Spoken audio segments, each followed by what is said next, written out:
So as I was driving, I was just contemplating and thinking about life and thinking about everything that got me to this point. And, it reminded me of a specific story on back in 2016 when I was dating this girl through middle school. And it kind of brought me to one of the biggest realizations in my life.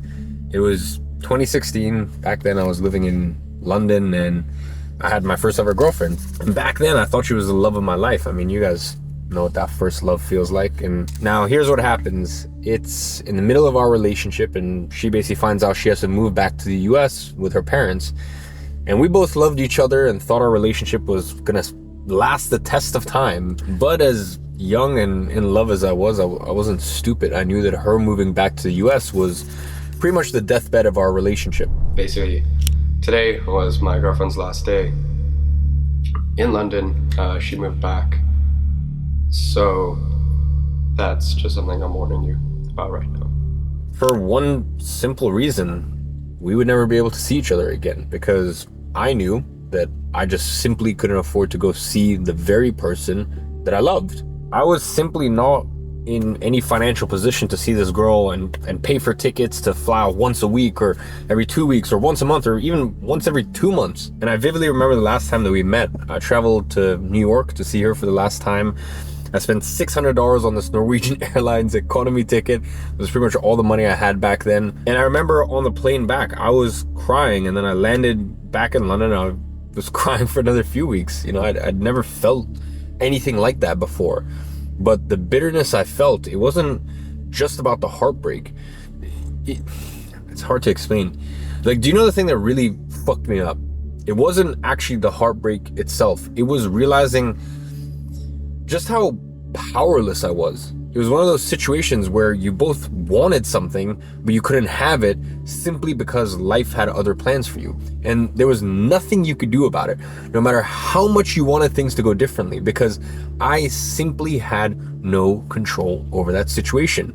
And maybe you've experienced something like that yourself. And it was that realization that really dawned on me. And for me, the worst part of it all was even if I had the money, let's say I had the money to go visit her once a week or every 2 weeks, I couldn't go. I was chained. I was still in school. I had school. I was geographically tied to a place. And it was in that moment that I had a huge realization. I realized that I wasn't in control of my own life. And as I said, it wasn't about the money, because even if I had the money, I wouldn't have been able to travel like that. And even if I could travel, and even if I had the money, I wouldn't even have time to spend with this person. So I knew that if I didn't do something about it, I would be stuck in that situation for my entire lifetime. And to be honest, I always talk to you guys about my origin story, about how, I did everything for my mom, and that's the God's honest truth. I built all of this to change me and my mom's trajectory. But I guess my second sort of origin story is when I got back to London after seeing my first girlfriend for the last time ever. And I got back to London and I basically promised myself, I will never be in this situation again. Imagine if I was older, I was 10 years older, because it was fine. I was 16 at the time, but imagine I was 26 and it was a matter of not having financial freedom, or even worse, not having location freedom or time freedom. That was the thing that would break up me and, let's say at that point, it was my future wife. I looked at a woman and knew that this is going to be the mother of my children, but I just wasn't geographically free to make it work, or I didn't have the time to make it work, or I didn't have the money to make it work. That idea, even as a 16-year-old, it broke my heart. And that was one of the moments in my life where I basically vowed to myself, I'm going to make this work. Because then I even started thinking about my kids, my unborn kids. This is how my mind worked at 16. I was what the fuck are my kids gonna think? Even my unborn kids, that their father couldn't get his act together. And as I said, it's not about making the most amount of money. It's about making money in a way that could allow me to have location and time freedom. What the fuck are my kids gonna think if I couldn't clean up my act and do that for them, even though they were unborn? So yeah, anyways, if you guys actually want to know the origin story of why I not only was so obsessed with making it financially, I was so obsessed with making it from a time perspective and location perspective. Well, I think that you guys have your answer.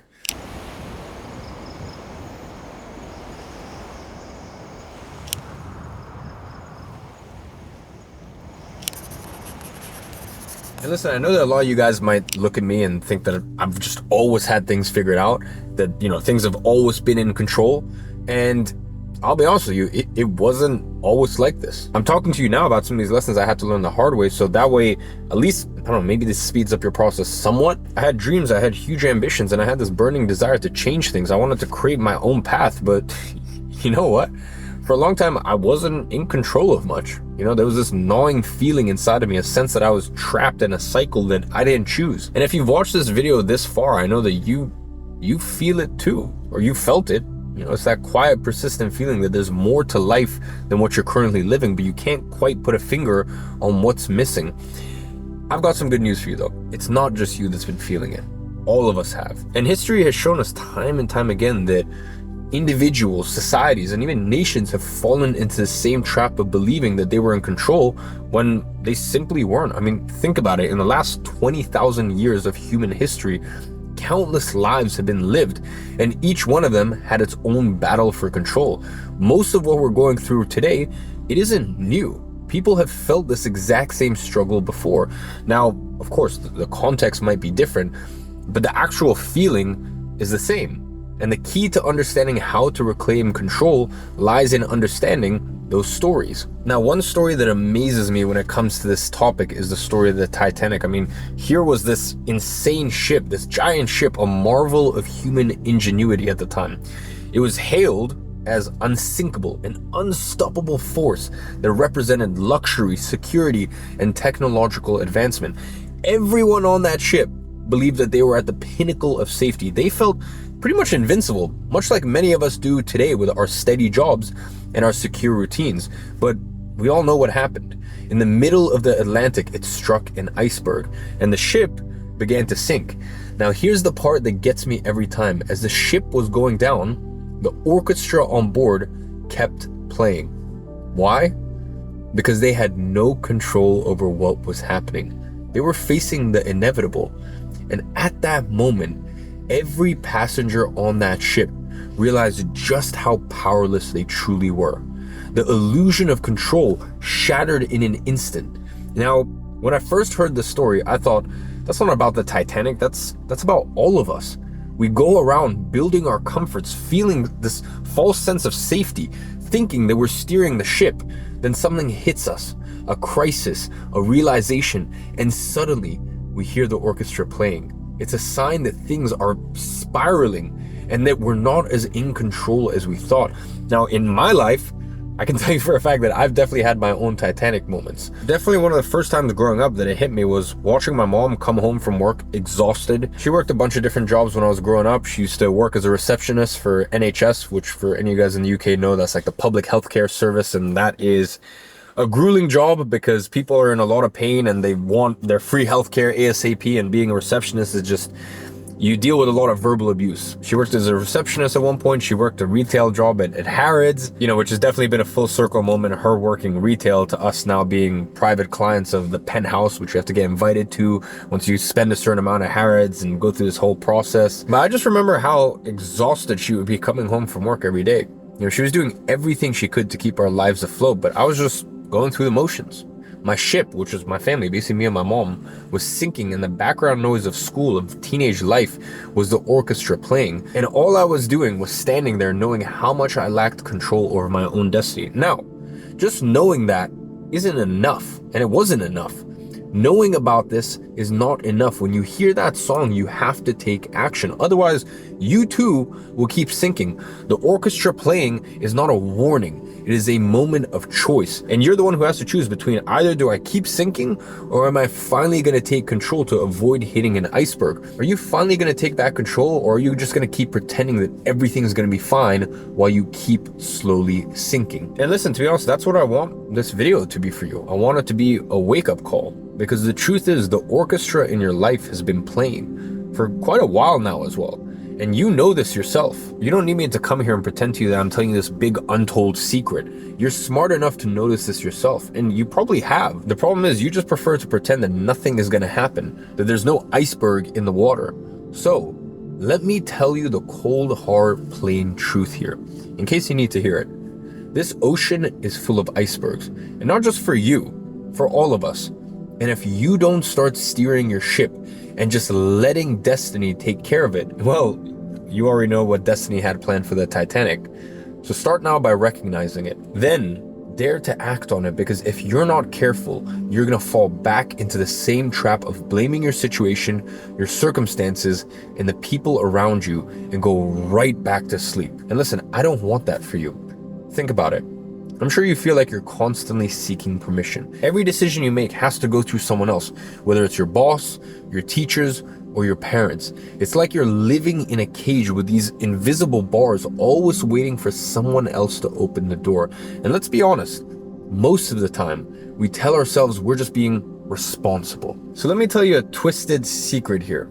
Success is also about being irresponsible. I mean, how responsible of me do you think it was ripping apart my content creation agency at 17 when it was making $15,000 a month, having to provide for me and my mom, to then just go back and start from zero because I had a feeling that it was not the right way to do it. I mean, that's not very responsible, I'd say. But if it wasn't for that irresponsible decision, I'd probably be still stuck as a subordinate to my client's schedule and will. The truth is, most of the time, what you're actually doing is not really being responsible. Instead, you are just giving away your power, one small decision at a time. You're letting other people steer your ship while you sit back and convince yourself that you're still in control.